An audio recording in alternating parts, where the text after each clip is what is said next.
Hola, soy la Basmati de nuevo con vosotros, como cada día. Hoy os voy a hablar de miniatura mongol.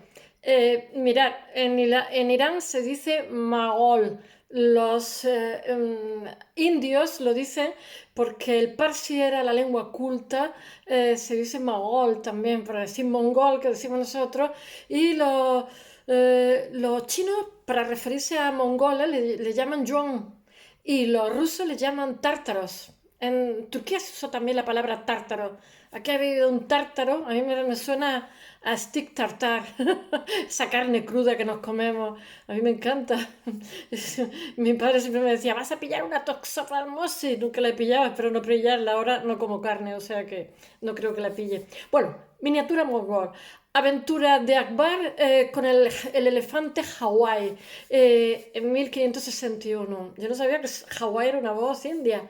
Bueno, Basawan, vete a saber si es una voz parsi. Bueno, voy a decir una cosa. Está leyendo sobre Basawan, que es el artista, el miniaturista, bueno, es de Uttar Pradesh, que luego deja a su hijo, etcétera. Ahora os hablaré de ello, ya me empiezan los picores. Pero me ha dejado deslumbrada Akbar. O sea, qué bonita su vida, qué interesante, qué personaje tan interesante, cultísimo, estimuló el arte, las letras. Bueno, de hecho, en la época que más, digamos, el imperio mongol en la India más crece, creo que es el tercer emperador mongol, es hijo de es descendiente de Gengis Khan. Y de, no sé si de Kublai, no, lo tengo por ahí.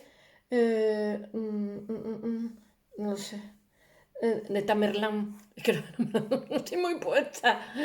Bueno, vamos a ver una cosa. Akbar es. Ahora hablaré un poquito de todos los personajes. He cogido esta miniatura porque es preciosa, o sea, es como muy moderna. Es de 1500, bueno, de 1561, perdón.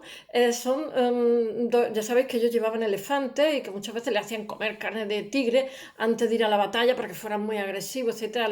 Y entonces muchas veces se ponían tan agresivos que mataban hasta el mismo domador, ¿no? Bueno, pues resulta que el Akbar, que significa el más grande, como la Torre Akbar, ¿no? En Barcelona, Alá Akbar, Alá el más grande. Pues resulta que, digamos, el elefante se le ha desbocado como los caballos, ¿no? Y entonces sale en la miniatura es el emperador que está como muerto de risa, que lleva a Hawái, que está peleando con otro elefante que también es muy agresivo, porque claro, el emperador cogía los elefantes más agresivos porque también eran los más seguros, los que mejor sabían defenderse, ¿no? Pero también si se le iba un poco la olla, eran los más cabras, ¿no? Y entonces, en una miniatura, de pronto hay una composición donde el emperador va con Hawái, que va corriendo por ahí, por un portón, y entonces resulta que los barcos chocan, los sirvientes se caen, todo el mundo se asusta, todo el mundo está pegando gritos. Y bueno, he de deciros que esta composición ya tiene guiños con Europa, porque resulta que, bueno, tiene guiños con Persia, tiene guiños, o sea, sabéis que las miniaturas persas, al lado de las miniaturas persas no había nada. O sea, toma préstamos de todos sitios, porque de alguna forma los mogoles permiten, digamos, este señor está durante 50 años, llega al poder cuando tiene 13, está durante 50 años, es de los... ya estamos con los datos. Es de los gobernantes, es coetáneo de Felipe II y Elizabeth the Queen en England, en UK. Bueno, no sé por qué contaba esto, porque resulta que este señor, ahora lo contaré, posibilita en su corte los jainistas, los budistas, los sufís, porque resulta que los sufís tienen mucho vínculo con la espiritualidad india, o sea, porque es espiritualidad y espiritualidad, y aunque parezca que es antitético el Islam con el hinduismo, pues no, no lo es. Bueno, hay de todo. Entonces, uno de los que llama son jesuitas, y son jesuitas españoles y portugueses que están en Goa. Y Hay uno que se llama de apellido Montserrat, que es un catalán. Llamarse Montserrat tiene tela y ser catalán. Es como si eres sevillano, te llama la Giralda o algo así. Bueno, pero este señor narra, tiene como un diario, va dibujando y tal, porque le mandan como dos emisarios, como dos embajadores, Akbar a los jesuitas, que están instalados en una parte de la India y tal. Y como era un señor muy guerrero también, era una persona muy política, muy inteligente, muy joven, tiene 38 años, como lo manda a llamar, y esto no le hace nada de gracia, se cree que es que se quiere convertir. Y no es que se quiere convertir, es que lo mismo que tiene un taller de artista porque posibilita la arte, tiene como, él hace como, ahora lo contaré también, Akbar Nama, que es la crónica de toda su vida, es como su biografía, donde deja todo, los cronistas dejan toda la trayectoria suya militar y con muchísimas ilustraciones, en las cuales hay también retratos, que eso es una influencia europea también, claro, estamos ya con el intercambio, ¿no? Bueno, pues este jesuita cuenta detalladamente en un libro, lo mismo que hay un escritor francés de la época que viene y lo conoce también, que bueno, que en su vida ha visto una corte tan lujosa, van asustadísimos porque ellos no querían ir, pero se lo dicen al prefecto de la corte, al superior, o de la corte de los jesuitas de allí, de la Compañía de Jesús, en la India, y dice que sí, y, y manda esto. Y estos estaban como... y entonces él llega allí, son súper bien recibidos, dice que al principio un poco frío, que ven un señor con 38 años, con cierta clase, muy educado, que le presenta a su mujer, a su hijo. No, primero frío, pero después al día siguiente le presenta a su mujer y su hijo súper cálido, abre una puerta para poder charlar con ellos y dice que les da la impresión que es una persona muy culta, no sabía leer, era analfabeto porque tuvo formación militar, pero hacía todo, amaba el ajedrez, hacía concursos poéticos, tiene una biblioteca gigantesca y hacía que la gente le leyera, le gustaba muchísimo la poesía. Entonces dice él que si no fuera porque él mismo le ha dicho que no sabe leer, no se lo podría creer porque es una persona con una sensibilidad muy desarrollada para el arte y tal. Total, que al final, bueno, ellos le llevan, me parece que una Biblia y un atlas, no sé, algo así, no me acuerdo lo que es. Este le dice que muchísimas gracias y entonces pues le presenta como si dijera, pues tiene una corte donde están otras religiones porque él lo que tiene muy claro es que él no quiere guerrear. Y claro, él es mongol, es musulmán, pero está en una zona que es totalmente, está en Uttar Pradesh, en el norte, está en el Rajasthan, y Rajasthan es la tierra de los rajas, y de hecho él se casa con una india, y entonces él hace cosas que ahora la contaré, que es quitarle el impuesto a los que no son musulmanes, que eso no lo habían hecho, con lo cual, digamos, permite que se agilice la economía, en fin, hace una serie de cosas de tal manera que lleva también a cabo una serie de campañas militares, de tal manera que el Imperio Mongol, como nunca, y por supuesto, construcción de palacios, talleres artísticos, o sea, el mayor esplendor del Imperio Mogol, que dicen los indios, es en esta época. Y bueno, su hijo será Jahangir. Y bueno, ahora os contaré. Su padre era también una persona muy interesante. El padre era muy, muy culto, sí que sabía leer y también amaba la lectura. Lo que pasa es que muere muy jovencito, se cae por una escalera.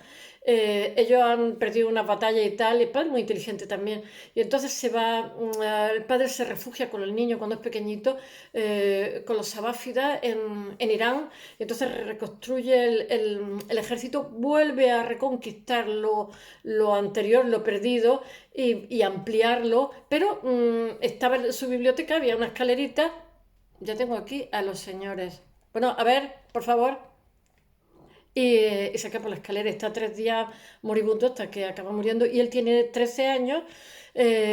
Akbar lo cuida una ama que es muy ambiciosa. Después este ama coloca a su hijo, le pide por favor que lo promocione, porque ella también ha mirado, porque había querían matar al crío. Pero el hijo es un prepotente, mata al visir. ¿Vosotros creéis que puedo yo hacer? Grabar con 2 gatos aquí yendo y viniendo. Y este hijo mata al visir y entonces él coge al hijo y lo arroja por la escalera. No, lo sube por la escalera, lo arroja por el balcón, pero cuando no se muere, le dice a la guardia que lo cojan por los pelos, lo suban y lo vuelven a tirar por el balcón hasta que se muere. Y si no se hubiera muerto, él dice, hay grabados sobre eso, y nuestro Basawan,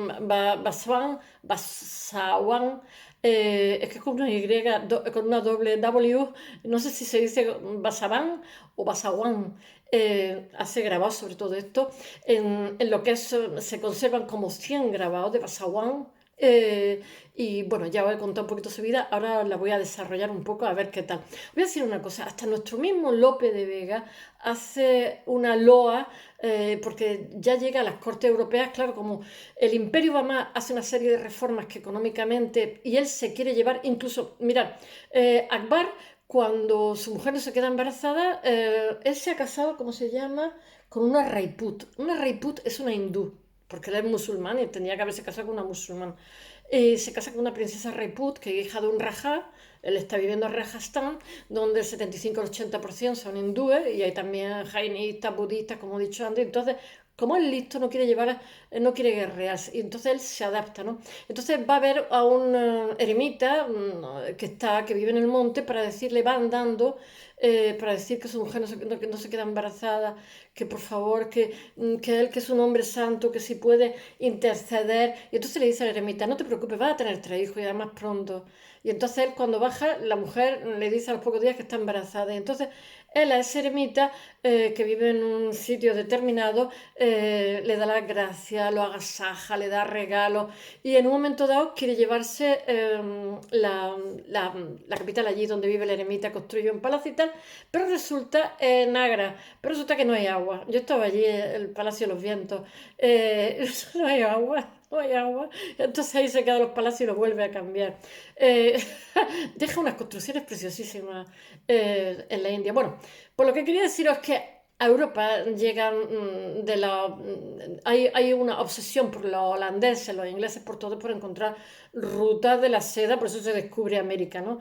Y porque está las especias que son la canela, la vainilla, bueno, en fin, un montón de especias que el que las descubre las trae un montón y se hace rico. Y entonces los primeros que dan información son, como he dicho, los jesuitas, los europeos, y después encuentran la ruta, por supuesto, que después, con el paso del tiempo, pues sería el canal de Suez, tal, pero eso ya en el siglo XIX. Y bueno, lo hacen primero los ingleses, luego los holandeses, en fin, los portugueses primero. En fin, y entonces llegan a los oídos de Europa, estoy hablando de 1500 y pico, el que hay una corte en la India que es todo, él no va vestido a la manera musulmana, ni nada, ni de blanco, van vestidos con brocados, con perlas, porque es muy habitual en la India los rajas que lleven perlas colgadas, yo qué sé, aquí, o sea, es muy masculino, aquí las perlas son de mujeres, no son de hombres, no es muy masculino, es una tontería, como el rojo, el rosa y el celeste, ¿no? Es como que hay colores de género y tal, pero allí es símbolo de refinamiento, y entonces su corte efectivamente fue una corte muy refinada, aunque él había tenido una formación militar de niño, y bueno, que voy a ver si lo cuento. Y entonces Lope de Vega cuenta las riquezas que le adornan, hablando de Akbar, muchos palacios soberbios, nunca Darío, Alejandro, Ciro ni Jerjes lo vieron. Está hablando de Akbar, porque ha llegado a sus oídos también. Oro, piedras, perlas, plata, cubren paredes y techo y el suelo que va pisando, brocados persas y medos. Ya sabéis que los mongoles llegan desde Afganistán, porque en Afganistán hay un paso. Ya sabéis que toda esta zona está el Karakorum, está hay como una especie de frontera de montañas gigantescas. Y bueno, esto Afganistán, aunque Occidente le haya pisoteado tanto recientemente, Afganistán es un país con una historia descomunal, así, descomunal, de honor, maravilloso, un pueblo antiguo, interesantísimo. Bueno, otro día hablaré de Afganistán. Bueno, Es Akbar, hijo de Humayun, que ya lo he contado, que era un señor culto, cultísimo, que se muere cayendo de la escalera. Y bueno, quien hace del imperio mogol la potencia. Él es el tercero, la potencia dominadora en la India en permanente conflicto dentro de su frontera. El imperio, él tiene que llevar a cabo. Ay, no me acuerdo cómo se llama, porque tenía unos que eran muy aguerridos, que estaban siempre hostigándole, y al final, y además es muy astuto para la lucha, construye era una, una ciudad inexpugnable, entonces hace ¿cómo se llama?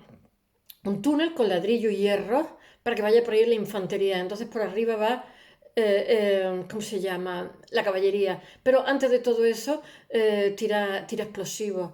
Entonces, claro, pueden con la ciudad. Entonces los de la ciudad, como eran muy aguerridos, cuando ven que no están luchando hasta el último momento, cuando ven que van a perder, cogen y hacen hogueras grandes, las mujeres y los niños se tiran a la hoguera, ellos se suicidan igualmente. Ay, no, es que no me acuerdo cómo se llama ese pueblo, pero en fin, al final se rinden y no me acuerdo. Él tiene que llevar una serie de campañas militares para hacer que su imperio sea sólido, porque si no, hubiera tenido siempre gente hostigando. Y era de... Después, a los que se rendían, no se ensañaba con ellos, ¿eh? No se ensañaba con ellos. Los dejaba de gobernante o los dejaba de funcionarios, etcétera. Pero no era, no sé cómo decirlo, no necesitaba ser un sádico, como pasa con Velázquez cuando vimos la rendición de Breda. Bueno, él está formado militarmente. Él tiene una centralización de su imperio. No en vano, 9/10 de lo que se recauda de los ingresos estatales se dedican a gastos militares. Akbar también tiene crea un servicio estatal unificado de funcionarios. Lo hace muy bien en todos los aspectos, ¿eh?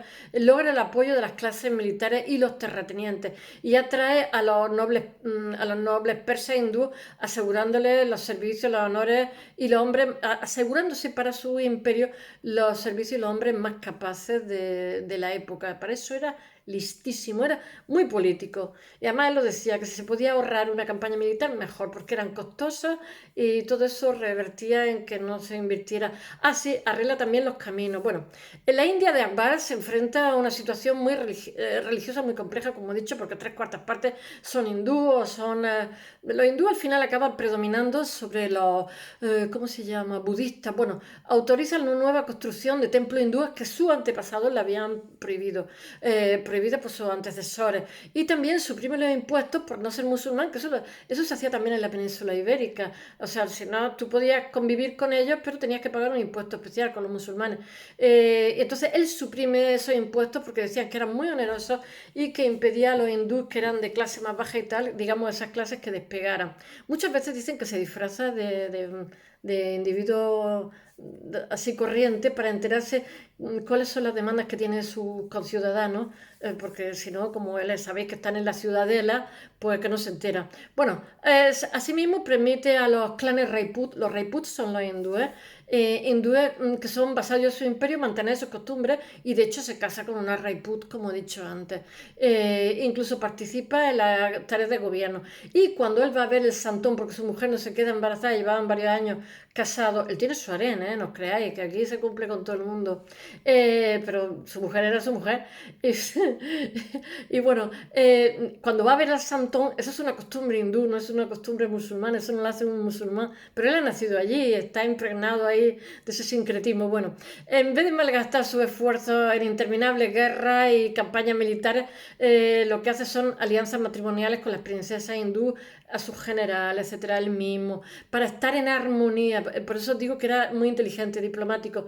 Entonces tiene buena relación con sus vasallos, etcétera. Además, él quiere que sea así. Él mismo se desposa con una Rajput, como he dicho, lo que le asegura la lealtad de muchos pequeños reinos de Rajasthan, porque él está en la zona de Rajasthan y Uttar Pradesh, que lo he dicho. Bueno, en su afán, de hecho, el artista del que os voy a hablar hoy, que es el que ha hecho esa composición tan bonita, que es una composición aérea, que tiene muchísima influencia persa y muchísima influencia occidental, pero tiene también influencia oriental, porque las composiciones aéreas también se hacían, acordaros de los grabados que se hacían en Japón, pero ya se nota la luz y tal, y está hecha con una acuarela espesa. Mira, yo he comprado textos de miniatura escritos en árabe antiguo, pero al final dejé de comprarlos porque me di cuenta que eran arrancados de libros. Y entonces, claro, dices tú, yo no he fomentado el expolio, pero si ya comprando los robos, son una preciosidad, he regalado y eran caros, ¿eh? Se fomentan los robos, se fomenta el que se arranquen hojas, etcétera.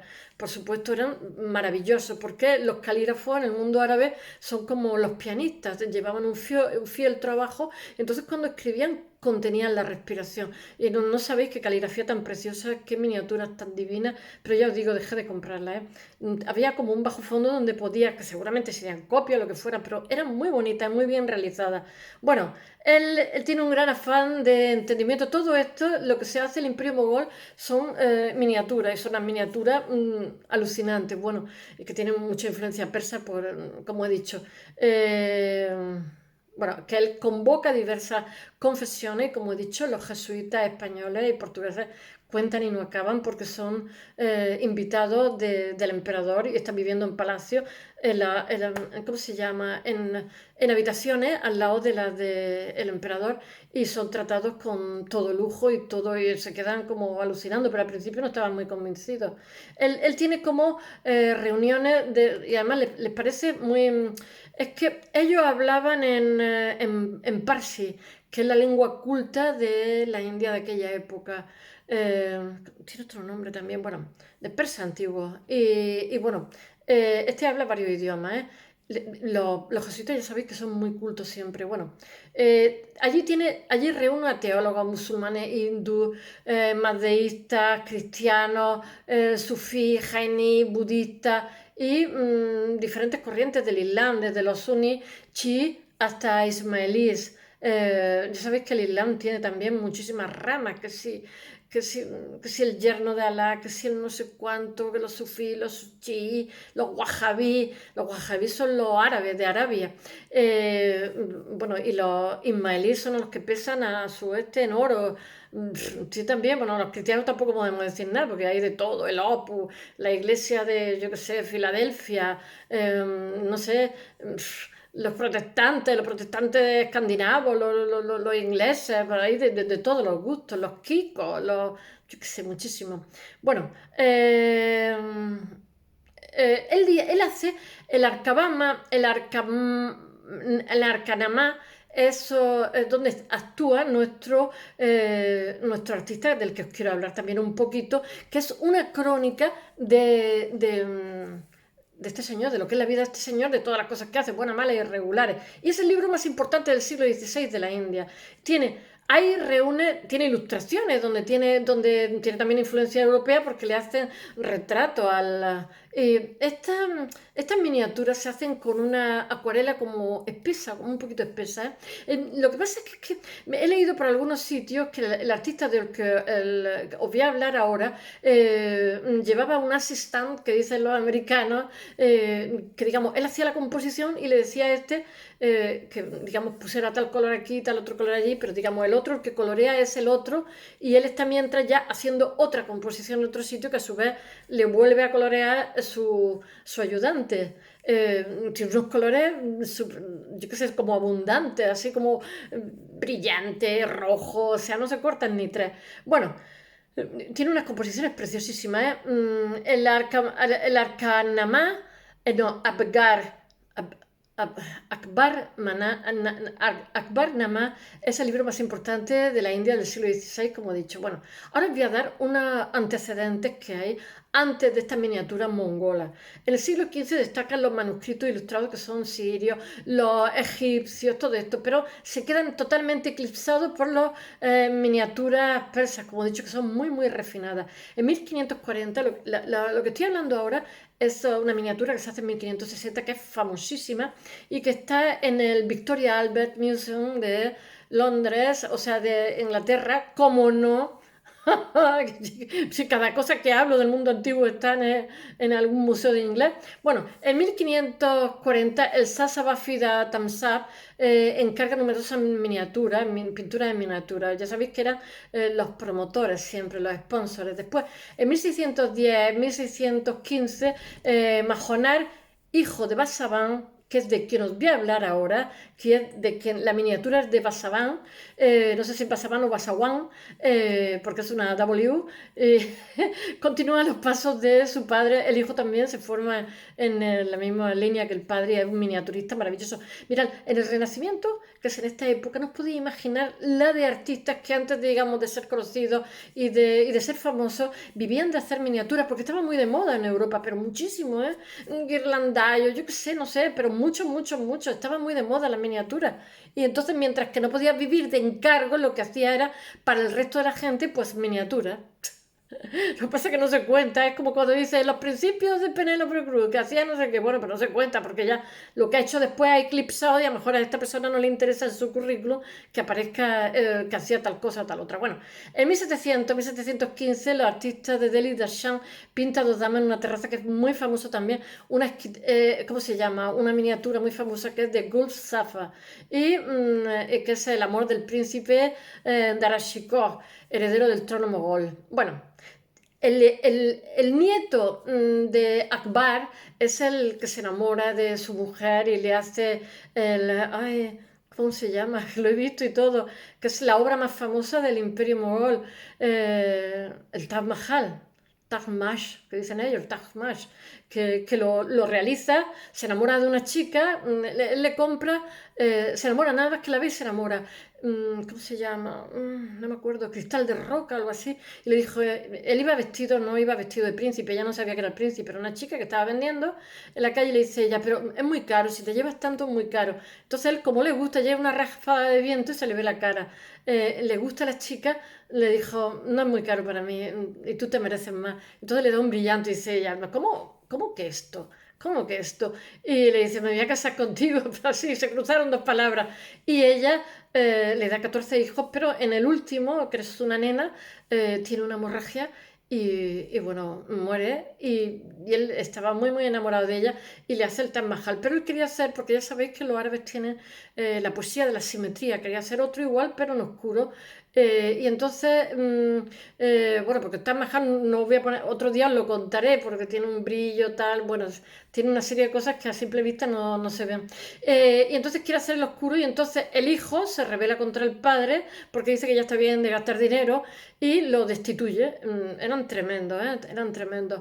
Lo mete en la cárcel y entonces un hijo que era un chulo y después tenía otro hijo que era una persona sensible, encantadora, y más culta, y entonces coge y el chulo le corta la cabeza al otro y al padre le lleva a la cárcel la cabeza de su hijo y el padre muere de tristeza a los 3 o 4 días.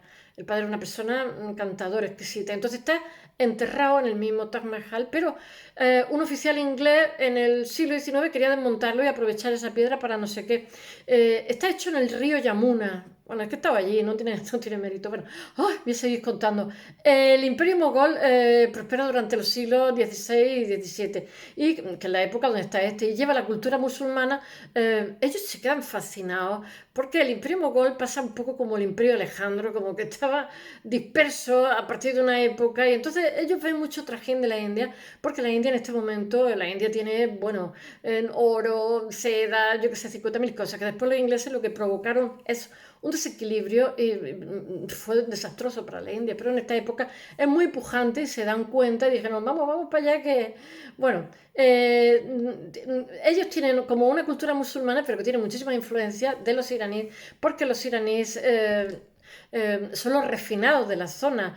Y bueno, ellos hacían miniaturas, ese mito de que los bebían vino, ese mito de que los musulmanes no pueden hacer miniaturas, ni pueden beber vino, ni pueden no sé qué, por mucho que digan, pues mirad la Alhambra que tiene el patio de los leones, y bueno, había sido antes un patio, o sea, un palacio judío. Granada era conocida por Garnat al-Yahur, Granada la de los judíos. Bueno, lo que pasa es que tuvo manos cristianas, manos musulmanas, manos judías. Entonces, de ese sincretismo pues salió algo hermosísimo. Bueno, ¿Qué tengo que deciros? Bueno, que ya sabéis que en la India, la zona del norte, que es donde tienen ellos, al final tiene como tres cuartas partes de la India con el tiempo, con las conquistas, es hindú, y bueno, que es su tercer emperador y que llega al poder en 1556 con 13 años y está 50 años en el poder. Muere con 63, creo, sí. Es un líder militar muy hábil y sagaz que siempre cuando alguien se rinde, no mata ni se ensaña